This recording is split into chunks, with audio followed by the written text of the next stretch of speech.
हसान भाई, बहुत अरसे बाद आप आए, खुदा का शुक्र है आपको मैं देख रहा हूँ विदाउट गिरफ्तारी, ना हथकड़ियाँ लगी हुई हैं ना आप गिरफ्तार हैं। ये बड़ी खुशी की बात है। एक अजीब तासुर है तहरीक इंसाफ के बारे में, जहाँ जहाँ आप गए मेरे भाई आपने वहाँ पे ना बंटवारे, लड़ाइयाँ और तकसीम करा दी। फ़ौज के इदारे में आपने पूरी कोशिश की, जो तासुर आपके मुतल्लिक जब जनरल फैज़ साहब भी थे, बाजवा साहब भी थे, तकसीम कराने की। अदालतों में आपने तकसीमें करा दी। दो जजेस जो है वो आपकी वजह से जो है वो हुकूमत जो है उन पर चढ़ दौड़ी, वो दो आज खुद ही अपने आप को उन्होंने रिक्यूज़ कर लिया। तो जहाँ आप PMLQ से अटैच हुए, आपने भाइयों की लड़ाई करा दी आपस में। तो वैसे ये चलें, ये तो एक वैसी मजाक में बात होगी, लेकिन ये फैक्चुअल भी है। अब आप इस हेयरिंग से क्या निकालना चाह रहे हैं, जबकि जिसमें बेंच टूट चुका, इख्तलाफी नोट आ चुके हैं, क्या निकालना चाह रहे हैं इस हेयरिंग से आप? अच्छा देखें कामरान साहब, सदक साहब आपको मेरी आवाज़ आ रही होगी? मैं दोबारा आता हूँ आपके पास, पहले मैं हावर साहब से बात कर लूँ। जी, अगर किसी पार्टी को किसी बेंच के ऊपर, किसी फाजिल जज के ऊपर एतराज़ हो तो ये तो कानूनी हक है। लेकिन पहली बात जो मेरे ख्याल में बहुत बदकिस्मती थी, जिस तरह से उस एतराज़ का इजहार किया गया, जलसों में फाजिल जजों की तस्वीरें दिखाई गई, उनके बारे में नारेबाजी हुई, मज़मूम कैंपेन हुई, ये एक मैं समझता हूँ बड़ी बदकिस्मती है। और मेरे तो ख्याल में इस पर भी कानूनी चाराजोई होनी चाहिए। लेकिन मैं समझता हूँ जजों के हवाले से ये बड़ा अच्छा फ़ैसला था कि उन्होंने कहा कि जी अगर हमारे पे एतराज़ है तो हम अपने आप को इससे अलग कर देते हैं। तो मेरे ख्याल में ये एक अच्छा आउटकम उसमें से निकल आया है, क्योंकि उस बेंच के ऊपर जिस जज के ऊपर नून लीग को एतराज़ था, वो जज अब उस बेंच का लेकिन हसन साहब एक बात बताए ना, दूसरी बात साहब या अफरीदी साहब, ये तमाम जजेस जो हैं इनकी बात बड़ी वजनदार है। वो कह रहे हैं कि ये देखना पड़ेगा कि पंजाब असेंबली जो तोड़ी गई है, KP की असेंबली, ये किसी के हुक्म पे तोड़ी गई है या आज़ादी इजहार राय से तोड़ी है। आपको जानते हैं सुप्रीम कोर्ट का फैसला इससे पहले आ चुका है कि पार्लिमानी लीडर जो है वो फैसला करता है, ना कि पार्टी हेड। और इमरान खान तो वैसे किसी और पार्टी के हेड हैं। तो अगर ये परवेज़ इलाही ने भी अपने उनके बयानात के तराजुर में मजबूरन फैसला किया है, इंडिपेंडेंट विल से नहीं किया, आपके MPS को भी फोर्स किया इमरान खान ने, तो फिर इमरान खान को हम ये तो कह सकते हैं इमरान खान साहब को कि वो वन मैन शो है, ही इज़ अ डिक्टेटर, जिन्होंने डिक्टेट किया। लेकिन अगर ये आइनी सवाल उठ जाए कि जी असेंबली टूटी आइनी तरीके से नहीं गई, और जो कि पेंडिंग भी है सूबाई हाई कोर्ट में ये पिटीशन जो है, फिर तो सर मामला जो है वो बड़ा अजीब व गरीब हो जाएगा, आपके खिलाफ चला जाएगा।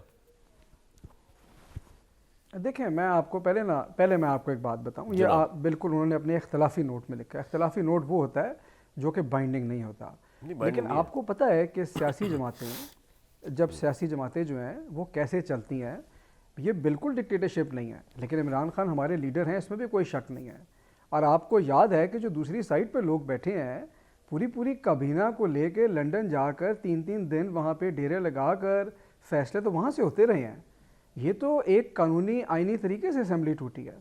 लेकिन मैं जो आपसे बात करने लगा हूँ कामरान, को पता क्या है, बात यह है कि ये इस वक्त कोई आइनी मसला नहीं है। देखिए, हम जो मर्जी आइनी और कानूनी मुँह शगाफियों की बात कर लें, बात यह है कि असेंबली टूट गई है और हुकूमत इलेक्शन से भाग रही है। इलेक्शन वो नहीं करवाना चाह रहे।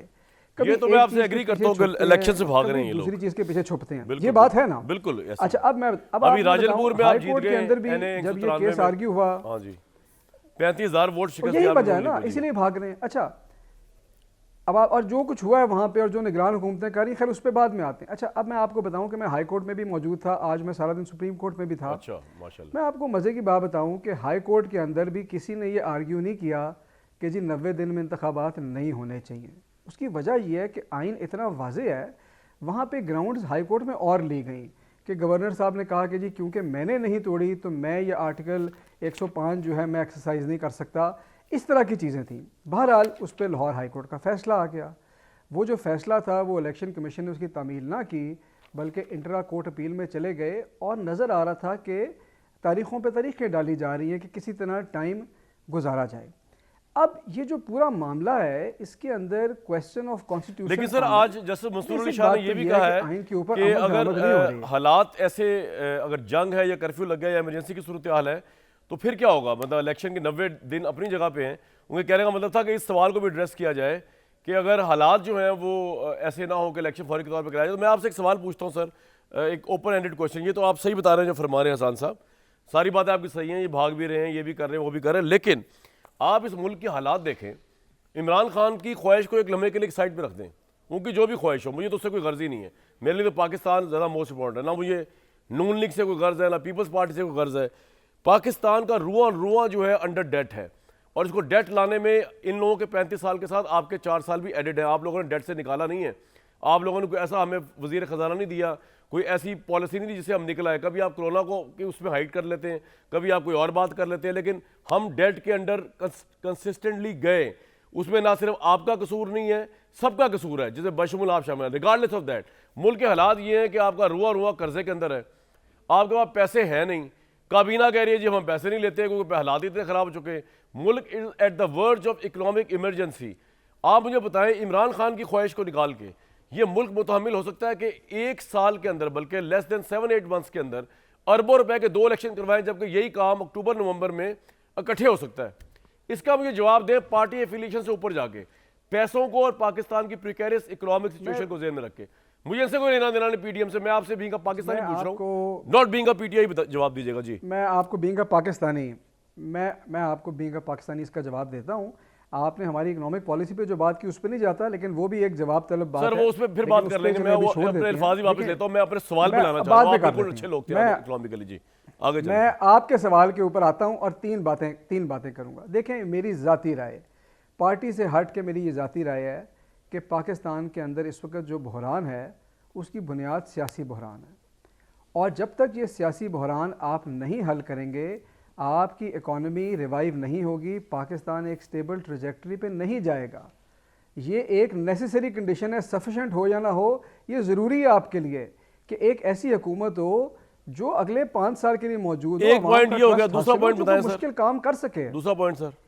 दूसरा पॉइंट ये है कि जब हम बात करते हैं कि ऑस्टेरिटी के हमारे पास पैसे नहीं हैं, तो हमने देखा कि हम PSL के मैचेस करा रहे हैं, 85 लोगों की हमारी काबीना भी है, तो अल्ले तल्ले तो सारे हैं, हर चीज़ अपनी जगह जारी है। तीसरा पॉइंट सर, इलेक्शन के पैसे नहीं है। तीसरा और पॉइंट, अगर वफाकी तीसरा पॉइंट मैं आपको ये बताऊं, तीसरा पॉइंट भी पहले से लिंक्ड है, और वो ये है कि इस वक्त PDM की परफॉर्मेंस या कैपेबिलिटी जो भी हो, उन्होंने बहरहाल इलेक्शन करवाने हैं अक्टूबर में, जो आइन इजाज़त देता है मैक्सिमम।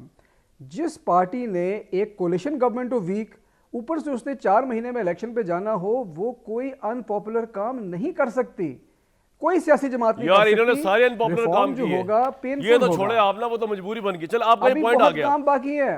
सियासी बहरान। मैं जा रहा हूं भट्टी साहब की तरफ, लेकिन एक बात जरा गौर कीजिएगा, सियासी बहरान के अंदर इनका रोल तो होगा, इनकी गवर्नमेंट की पूरी परफॉर्मेंस का भी, और ये कि ये थोड़े टाइम के लिए आए हुए लीडरशिप के बहरान। लेकिन इमरान खान ने भी कोई कसर नहीं छोड़ी। अल्हम्दुलिल्लाह उन पे हादसा होने से पहले उन्होंने क्या कुछ नहीं किया इस मुल्क की इकॉनमी को डिस्टेबलाइज करने के लिए। जब से वो निकाले गए, वो चुप करके नहीं बैठे एक मिनट भी, और उस पर बड़ा फख्र करते हैं, और आपका बड़ा तुला इम्तियाज है। यानी जेल भरो तहरीक हो जाए या आपके लॉन्ग मार्चेस हो जाए, आप हल्फिया बयान ले रहे थे अफवाज पाकिस्तान के खिलाफ, वो मुल्क की स्टेबिलिटी के लिए काम नहीं कर रहे थे। मुल्क की फौज को गालियां देना, आने वाले आर्मी चीफ के लिए। सर आप जवाब आगे देंगे, आप जवाब आगे देंगे।